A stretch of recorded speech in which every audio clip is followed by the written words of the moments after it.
Hello, everybody, and welcome to a very special wrestling interview with the International Pro Wrestling Hall of Fame. Andy Malnoske here, ambassador of the Pro Wrestling Hall of Fame there. Looking forward to getting their new location. A special interview tonight with President Seth Turner and the legendary Bill Apter, known throughout the world for so many things in professional wrestling and the Apter Mag, Pro Wrestling Illustrated, and so on and so forth. And thank you. We're going to start out of the gate tonight, guys. Seth, you've acquired perhaps one of the most rarest items there is in professional wrestling. Can you tell us about what you acquired with the living legend? Let's get right to it, gentlemen. Wow. And wow. See it glisten. You see it shine. As president of the International Professional Wrestling Hall of Fame, I'm pleased to announce that I, Seth Turner, recently obtained ownership of Bruno Sammartino's original 1965 through 71 WWF World Championship title. Look at that. That is, wow. You know, this, of course, you see just a caricature of what this looked like on Bruno Sammartino. When you talk about something magnificent, what the International Pro Wrestling Hall of Fame has got now, this is what you call magnificent. Mm-hmm. And Andy, I wanted Bill to be here to be part of this, and he's one of the first people I called because Bill has a link to this specific title. Yeah. And what I'll tell you is in 1971, Bruno Sammartino, after having held this belt for the longest reign of any champion in the history of professional wrestling, passed this on to Ivan Koloff. Mm-hmm. Ivan held this for 3 weeks. Bill was there that night photographing. Ivan Koloff used this title. Then Ivan, after 3 weeks, passed this belt to Pedro Morales. Bill was there that night as well. I was. After that, Bruno Sammartino took this belt home, and he kept it for the remainder of his days. Correct. And what I want, first, Bruno's family to know. Secondly, Bruno's friends to know. And third, Bruno's fans to know that we respect, we honor, we appreciate the history. We know what a gentleman he was. He is the champion of all champions, the legendary Bruno Sammartino, and his title will be maintained with the highest standard forevermore. In homage to the belt and Bruno Sammartino, my good friend Bud Carson, who for many years ran in Allentown a place called Bud Carson's Pro Wrestling World. It was a museum. He had Bruno sign this. Bud made this statue out of wood, and this was the belt that he chose because it represented such an era in the life of Bruno, which became the life of the fans of the WWF. Wow, that is quite the item, and certainly, Bill, as Seth had mentioned, nobody better in this situation to bring onto this program here tonight, this special interview about, the living legend Bruno Sammartino. And thank you. You had an opportunity to be there for so much of the run, and then obviously Koloff, winning the championship from Bruno after that historic, run that Bruno went on. But one thing I wanted to touch on here tonight in this interview is that, you look at the history of Bruno Sammartino, eventually getting in the Hall of Fame years later, but he was truly a man of the people, coming overseas and capturing the American dream. Everyone knows about his in-ring prowess and how strong he was, the strong man. But what made him connect so much with fans outside the ring? Well, back in the days of Bruno's reign, there was no entrance music, no explosions or anything. He was the hard-working man, and he was a gentleman to all his fans. He would stand there for hours and sign autographs. You never heard anything bad about Bruno Sammartino. He was the consummate gentleman, and he was the consummate professional when he was in the ring. You always knew that when you were going to see a match with this guy, that you're going to see someone give more than 100%, even through bodily injuries that he wrestled through many, many times. There was no one who competed like Bruno Sammartino. And Bruno, the chants of Bruno, Bruno's Uno signs, out there in the fans, it just resonated with people. And Seth, I wanted to ask you here tonight, here on Memorial Day weekend, we honor so many who served our country and beyond. And certainly Bruno served our country, and not just an entertainer, but an ambassador to live that American dream. What does having this title, though, Seth, for the Hall of Fame do in terms of not just legitimizing it, but saying, hey, this is one of the most prestigious belts alive? I will make the argument that this is the holy grail of professional wrestling memorabilia. I was going to say that. The research that I've done on this belt, subsequent to when I maintained made possession of it. Let's say this: this belt is on a statue that was produced by the WWE. None of their other statues have any championship belt, and that includes Andre the Giant or Ric Flair, Ultimate Warrior, Dusty Rhodes. But then in Piso Ferrato, Abruzzo, Italy, there is a 13.5-foot statue that also has this championship belt on it. Tell me about another wrestler who has two statues with this belt. By the way, I'm not even talking about Bruno's accomplishments yet. I'm talking about what's happened with this after the fact. It's really unfathomable that we now have this as the cornerstone of the establishment that we're looking to bring back to New York State. And New York is the appropriate place for this artifact. Oh, absolutely, because New York, you think of Bruno's greatest achievements, and where was that? That was at Madison Square Garden. Every month, the title defense, and the fans packed in.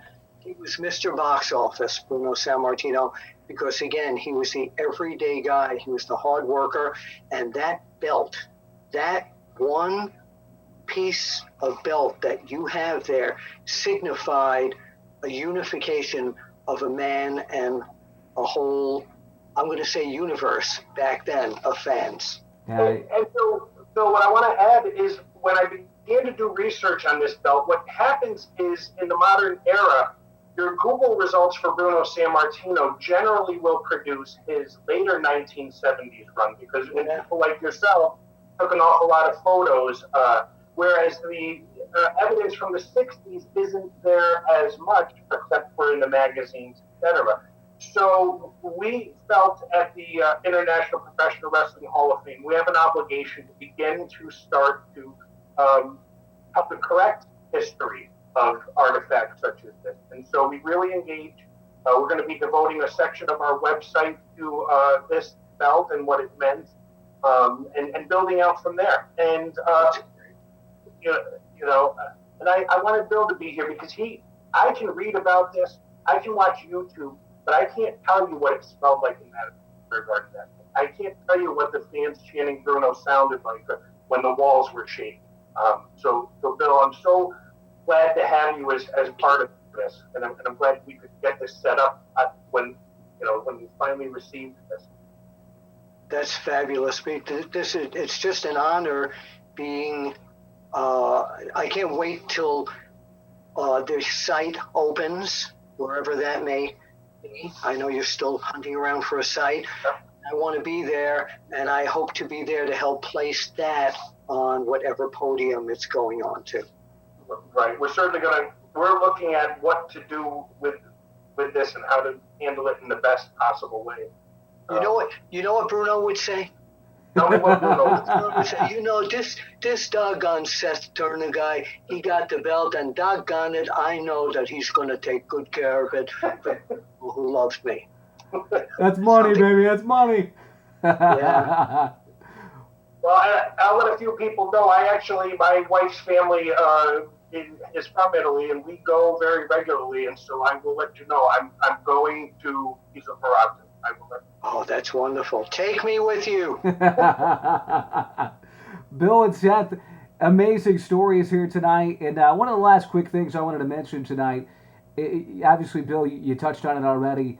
Madison Square Garden, the mecca of the world's most famous arena, to sell it out 187 times, and just showed you the reach and the impact that Bruno made on people. And will we ever see, being somebody like yourself amid this run and seeing Bruno, how many, days and months and year after year being the champion, will we ever see a run like that again? I don't think so. It's a different business now. It's more, it's still pro wrestling, but it's a lot entertainment based. Back then it was more pure wrestling. And no, I don't think a longevity of a title reign is going to equal someone like a Bruno Sammartino title reign. And also the focus of this belt, Seth, if you wouldn't mind holding the belt up again, I was there when Ivan Koloff beat Bruno, and it was one of the most dramatic nights in the world, silence. And then when Pedro Morales beat Ivan Koloff, Bruno came into the ring and passed that belt and put it around the waist of Bruno, and the crowd went crazy. It was an era that will never, ever be duplicated in my mind. Wow. And Seth, having this belt, we talk about the history with Bruno and being this huge push forward for the Hall of Fame, which is certainly going to change the landscape of professional wrestling history when that brick and mortar site becomes open. But Seth, take us through the process of how you were able to obtain this. Obviously, we're not going to talk about the prices involved, but want to just let people know how did this come about? Well, certainly, and it was a lot of hard work. And Andy, you and I have spoken several months ago when things had to shut down due to the COVID-19 virus. And April 16th, I received a very obscure email from a wrestling historian, and it just said Bruno's stuff. And it led to a link. I began to do a great deal of research, and I said, that can't be what I think it is. And I kept doing more research, and I won't tell you all the steps along the way, but I had to position myself for a live auction on May 2nd. And that was the date in which I successfully obtained ownership. And after, exchanging the money and what needed to happen, I received this late last night and reached out to you and Bill, and I'm so glad we can talk about this today. And it's to let all of our supporters with the International Professional Wrestling Hall of Fame know we mean business. And we're going to continue to obtain artifacts in very much the same light. But as Bill and I both agree, this is the holy grail of professional wrestling memorabilia and artifacts. And this lets the world know we mean business. And I'd like to use this opportunity to announce that we've also now, through this, asked Bill Apter if he would serve as a consultant for the International Professional Wrestling Hall. I think that's huge. Wow. Bill, thank you. Yes. Yes. I would be more than on. Wow. Yes. Hold that's on awesome. a minute. And by the way, as a consultant, I will.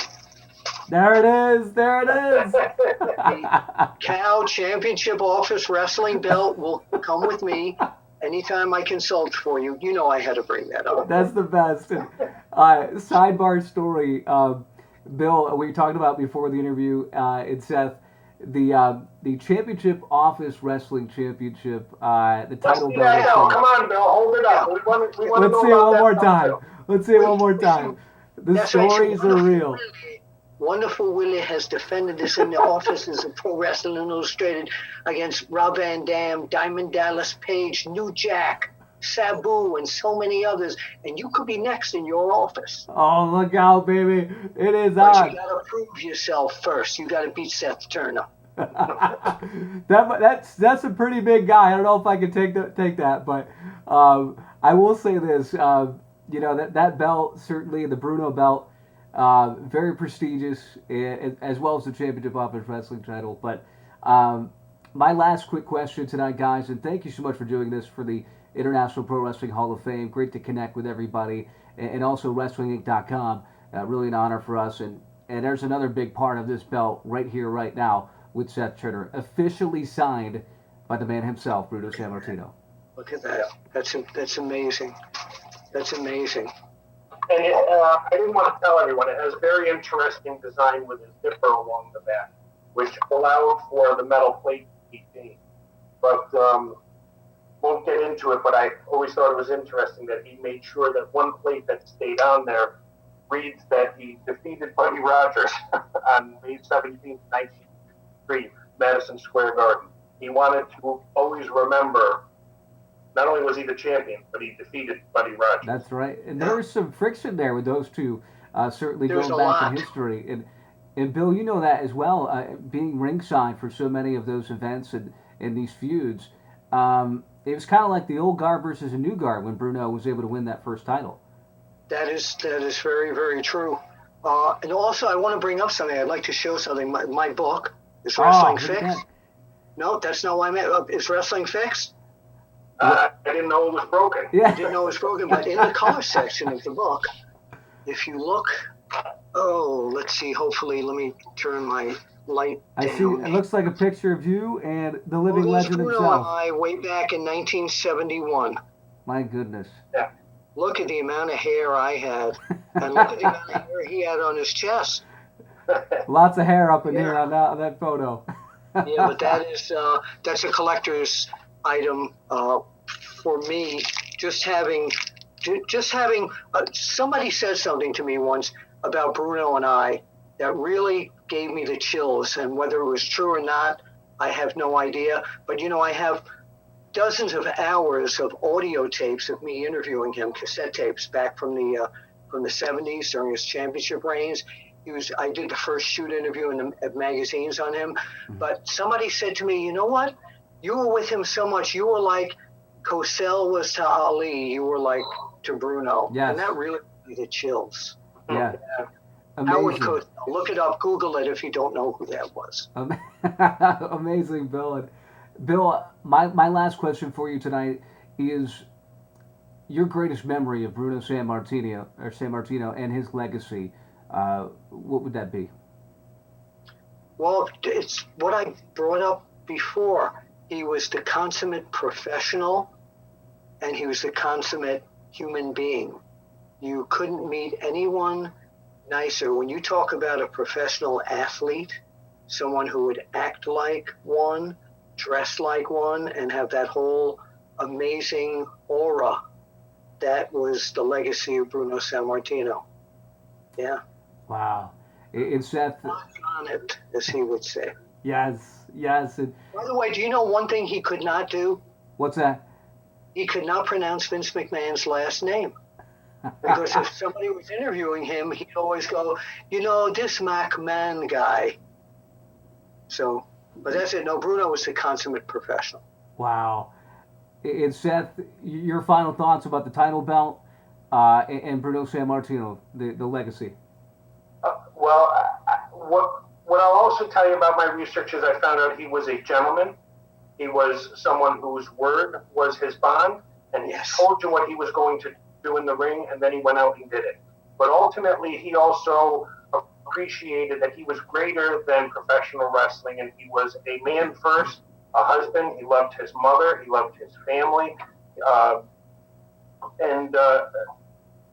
So I appreciate more than just the professional wrestling history that is tied to this belt. But again, I think what we want to do, and Bill can help us to engage in this, is use this as an opportunity to begin to educate the modern era about a different time, a different place, and consider that this belt in the 1960s was getting on a plane and going to Japan. It was going to New Zealand. It was going to all of these places that, even today are difficult to get to. And Bruno held that belt. He maintained it. It is not a record that will be beat. The duration in which this title was defended, superstars were made just by chasing this title, just by getting in the ring with Bruno in Madison Square Garden. And I'll wrap it up. Andy, it was 188 times, and I was lucky enough to have been there the last time when Bruno was going into the WWE Hall of Fame. It was the only time I saw Bruno in Madison Square Garden, but I happened to have been there his final time there. I was there as well. Wow. Guys, an amazing accomplishment for the Hall of Fame to get this title belt because, as you said, it is the Holy Grail. The living legend, Bruno Sammartino, certainly you think about somebody like that who his legacy will continue on for generations to come. Bill Apter, And last Andy, thoughts. please, if you don't mind, everyone who's watching, go to the International Pro Wrestling Hall of Fame website, hit them up on Twitter, and it's going to be amazing when this Hall of Fame opens, and I'm very proud to be part of it. Excellent. Bill Apter, brand new consultant of the International Pro Wrestling Hall of Fame. The legendary Bill Apter. Seth Turner, the president of the Hall of Fame. And for Andy Malnoske here, the ambassador for the Hall of Fame as well. Thank you guys so much. Bruno Sammartino certainly looking on with a lot of pride. We'll see you at the matches.